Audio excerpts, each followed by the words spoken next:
cas, je ne changerai pas pour qu'un homme qui n'est pas monarque, est-ce que tu vois, qui a pris des armes contre sa constitution et contre son peuple, vienne s'imposer et qu'il nous impose une révolution dont on ne sait même pas l'issue.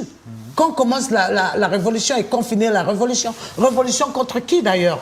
Je n'en sais rien. Wilfried. Si ce n'est pas contre leur propre peuple, je ne vois pas majoritairement contre qui ils combattent. Parce qu'ils se sont isolés de tout le monde. Ils n'ont plus affaire à qui que ce soit. À part les Américains qui tentent de revenir avec eux par la petite porte un peu, je ne vois pas. Wilfried. Ils ne sont pas isolés du tout. La jeunesse africaine les soutient. Il faut sortir du tropisme occidentalo-centré qui consiste à dire que si les Français, les Allemands ne vous aiment pas, vous êtes isolés. Ils sont pas isolés. Mais c'est eux qui sont sortis de la CEDEAO, donc ne me dites pas qu'ils sont pas isolés. Vous permettez à chaque fois que je vous coupe pour me dire après que... Mais idéologiquement, ils étaient en contradiction avec la CEDEAO. Oui, mais parce qu'ils ont menti en parlant de sanctions inhumaines. Alors que le pétrole, alors que les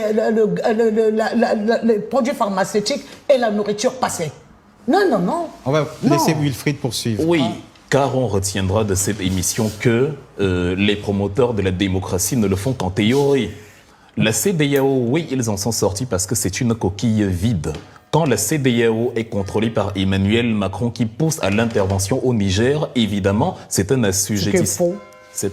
Nous avons tous entendu. Non, il a dit je vais m'entretenir. Il appuierait la décision. Une intervention. Non, la décision de la CEDEAO. C'est un parti pris qui. Voilà, je ne dis pas que. Ne devrait pas être celui d'un président vis-à-vis d'État souverain. Il ne devrait pas le faire. Mais il n'a pas dit qu'il va les pousser à le faire. Il dit que leur décision sera appuyée par lui. Wilfried, un proverbe dit il n'y a pas plus aveugle que celui qui refuse de voir. Bon. Emmanuel Macron était prêt à soutenir la CEDEAO pour réinstaller Mohamed Bazoum.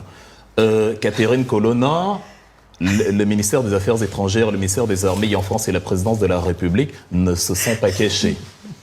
C'est une réalité que le Rire jaune ne va pas occulter.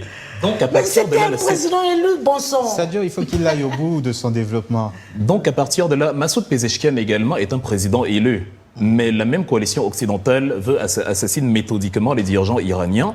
Pourtant, même le guide suprême est élu sur un principe similaire à celui de la chancelière allemande. Ce n'est pas le peuple allemand qui élit le chancelier, pas du tout. C'est le Bundestag. Donc c'est un collège d'hommes politiques, c'est un collège, un conclave, un peu comme au Vatican, qui décide que voici celui que nous allons porter à la tête de l'État. Non, là c'est Trump qui a décidé, tout le monde condamne. Excusez-moi encore d'interrompre, mais il ne faut pas mettre ce qui n'est pas semblable à... Mais ce sont les actes d'un absolument pays semblable. Non. Vous allez devoir vous excuser auprès de nos téléspectateurs. Démocratique et les actions non démocratiques de la personne qui la dirige, il faut faire. Les États-Unis ne sont pas un pays démocratique. Ils ne le sont pas. Ils ont des apparences de démocratie, mais ils ne le sont pas. Il y a d'ailleurs moins de pluralité et de partis politiques d'envergure aux États-Unis que dans certains pays qualifiés de moins démocratiques.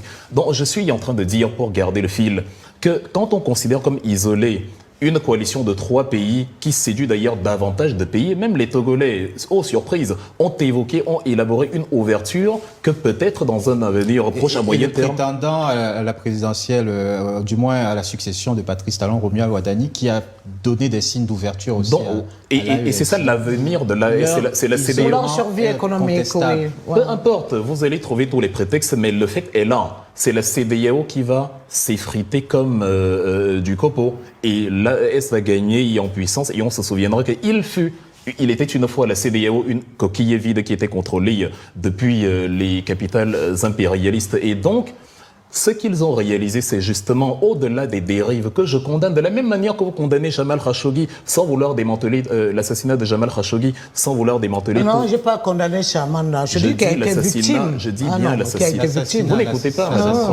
Je condamne comment ça s'est fait, je condamne celui qui l'a fait, je condamne celui qui l'a tué et qui a toujours les égards. C'est tout à fait ce que Wilfried Ekanga a dit.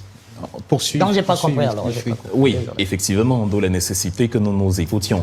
Donc, Autant vous avez condamné l'assassinat de Jamal Khashoggi sans vouloir démanteler toute la structure des puissances qui collaborent avec l'Arabie Saoudite aujourd'hui, autant je vais m'opposer aux dérives autoritaires du régime Ibrahim Traoré, mais dans une approche où je dirais on doit mieux organiser ce qui est actuellement. Ce n'est pas parce qu'il y a de la saleté dans la maison qu'on détruit toute la maison. On peut nettoyer la partie qui est sale en gardant à l'esprit que dans l'essentiel, on est en train de converger vers quelque chose de bien, vers quelque chose de grand. Effectivement, il parle de la souveraineté. Encore heureux. C'est un terme qui avait un peu disparu sous ce qui les avait précédés. La première visite d'Emmanuel Macron, c'était Yagao pour sécuriser les mines du nord du Niger sous couvert de lutte contre le djihadisme. Et il en était ainsi et de Blaise Compaoré et de Mohamed Bazoum et de ceux qui étaient là avant et qui nous parlaient certes de démocratie, qui n'est pas une mauvaise chose en soi, mais qui n'est pas une bonne chose en soi non plus. C'est une bonne chose en fonction du contexte et de la manière dont on gère.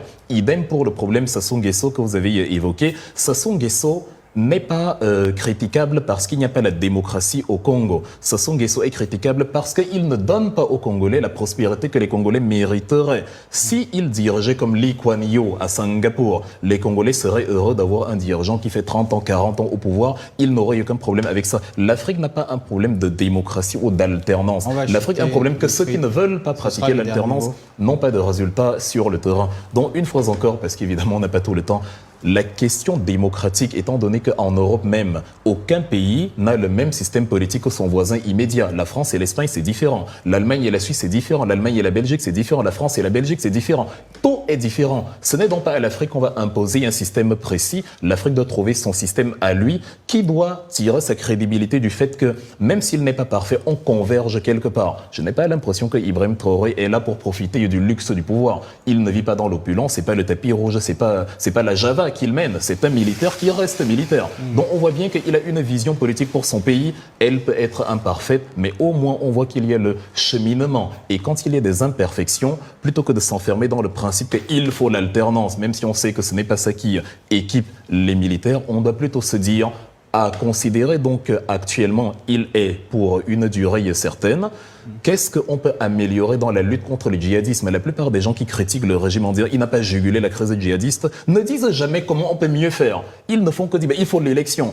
Ce n'est pas sérieux. Ça veut dire que ceux qui critiquent, ceux qui se pérennisent au pouvoir, veulent tout simplement les renverser pour également acquérir le pouvoir. Il faudrait déjà qu'ils fassent des suggestions. Monsieur Ibrahim Traoré, pour contrer les djihadistes qui avancent vers Ouagadougou, voici ce qu'on devrait faire pour renforcer l'armée, renforcer les équipements, assainir les troublions qui peuvent se trouver à l'intérieur, etc., etc., du pragmatisme et de la science à la propagande qui prétend critiquer la propagande. En tout cas, je ne changerai pas pour qu'un homme qui n'est pas monarque, est-ce que tu vois, qui a pris des armes contre sa constitution et contre son peuple, vienne s'imposer